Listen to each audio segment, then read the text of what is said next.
Hi guys, Ronnie here. Thanks for stopping by, and I want to thank you guys who left comments on my last video. I think it's a couple videos ago on this 100-year-old hutch, whether I should replicate it or restore it. Now, if you haven't seen that video, go check it out. It gives you the backstory on what this is all about, how long it's been in the family, why I'm even restoring or replicating. Anyway, I decided to replicate it right here.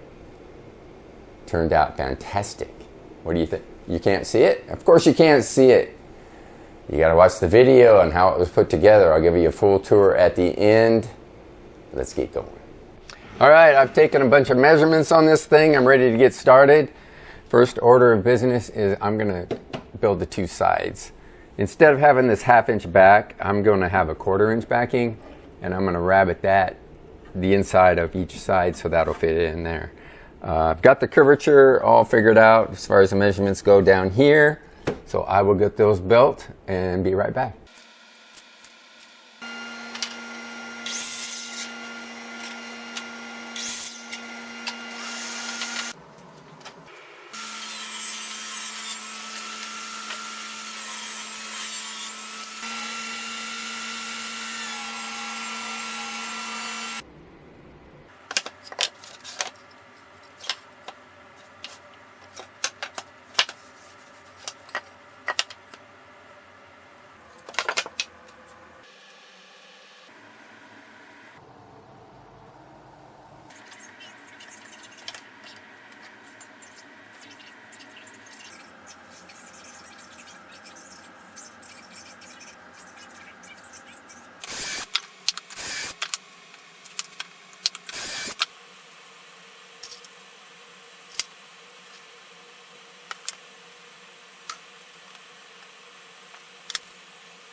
Well, so far so good. I've got both sides built, sanded. I got the notch taken out, put it up to the original, and this is right there, right underneath this. And if I line it up, you got your front face frame here. Again, the back, I cut that into that rabbet. It's going to fit back behind there. So this is pretty close. I'll bring you in and let you see. You see this height is right on. It fits right under there. I'm lined up with the face frame. I've got the notch cut out there. Lined up with this front face frame. And this one's a little off. As you can see in the back, I'm like right on to the top board. But then this front one slopes up a little bit. Okay, ready for my next step. I'm gonna cut a bunch of braces going in the back. I'll show you on this one. So I need to cut the bottom shelf. That's gonna be secure. My plan is to make two sides removable, and I'll have some pins in there where she can move the shelf up or down. And then I'm gonna put thin strip brace across the back, across the front here, and then along the bottom. And I'll cut those up along with the back of the counter here. They're all 18 inches width, so I'm gonna cut those up and I'll show you the assembly. All right, I've got 18-inch shelves, 18-inch wide braces, and I'm to the point where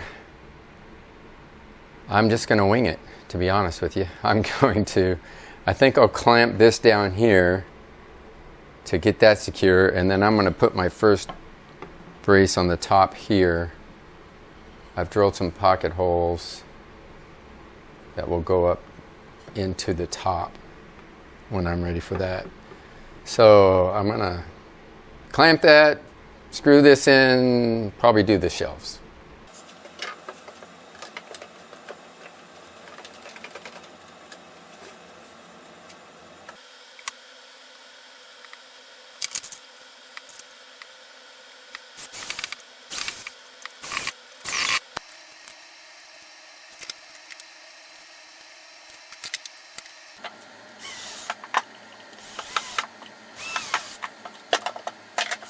Well, it's starting to come together. I think I got a little change of plans though. When I put this front shelf in, or the countertop, doesn't quite line exactly up with this shelf. So I think I'm going to take this one out, pocket hole it to this, making sure the seams all lined up, and then put it back in.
Okay guys, time to stop for a second and get you caught up on where I'm at. Look at this thing.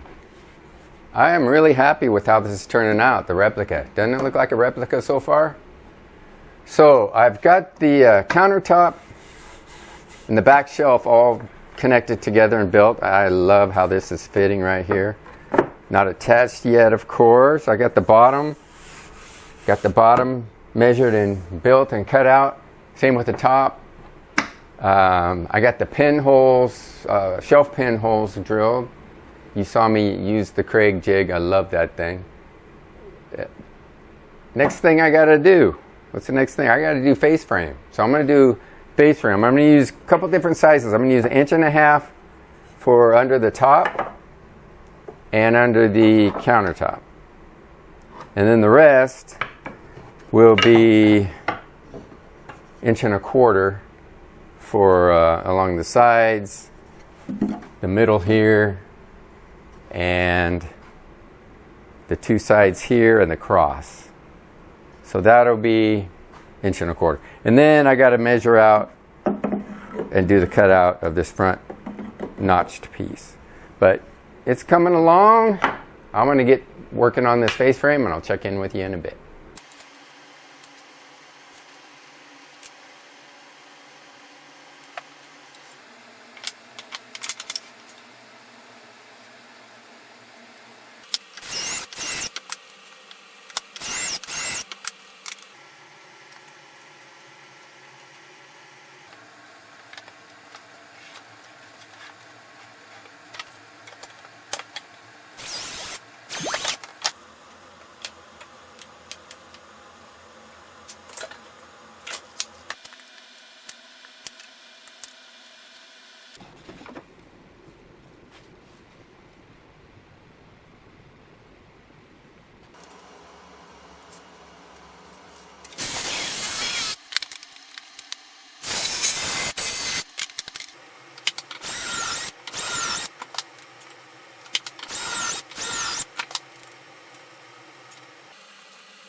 Well, I was going back and forth on how to deal with the drawers. I've decided to stick with the original as close as I can.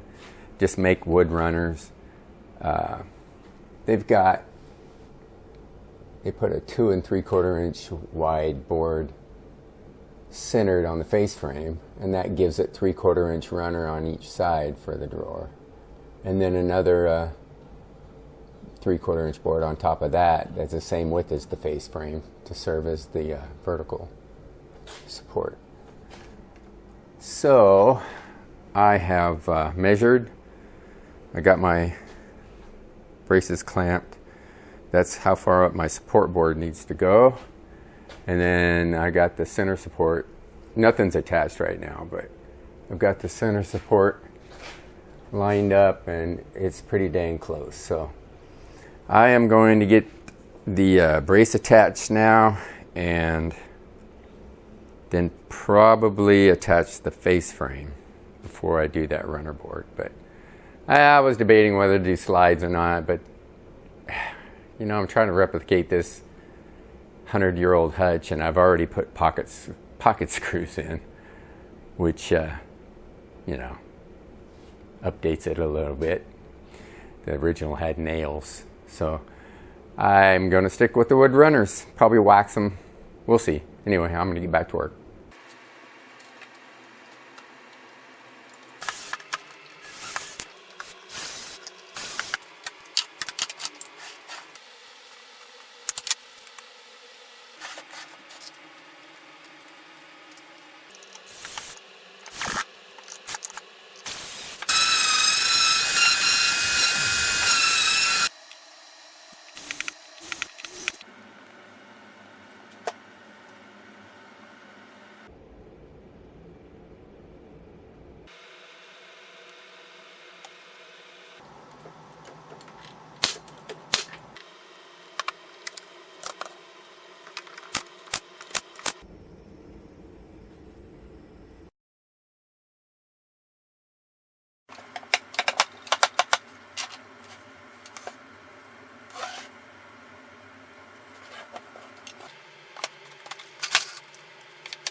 Alright guys, I'm just working on the drawers right now.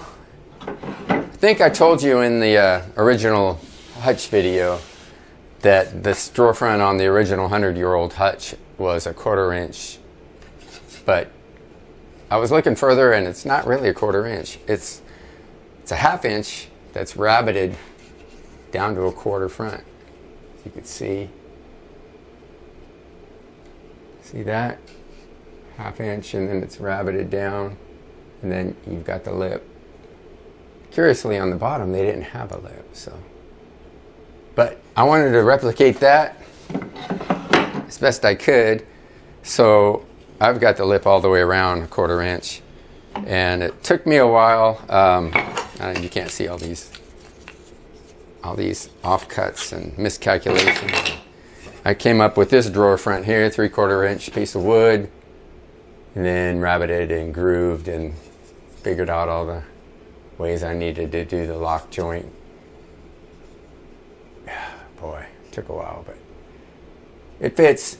It replicates the original pretty close. So I'm going to get busy putting the second drawer together, make sure it's all square, and then glue them together, and I'll be done with the drawers, and we'll move on with the doors.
All right, guys, I wanted to give you a side-by-side on the 100-year-old Hutch next to the new one.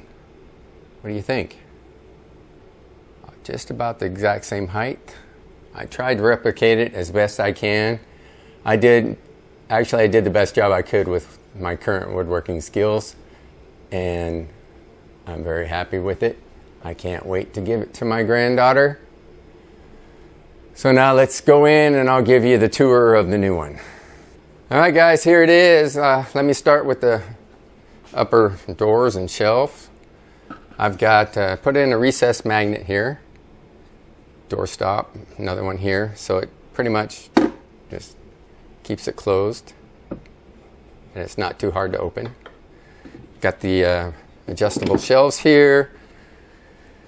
Lined the bottom with 1/4-inch plywood just to hide some pocket holes. Let's see, got the drawers.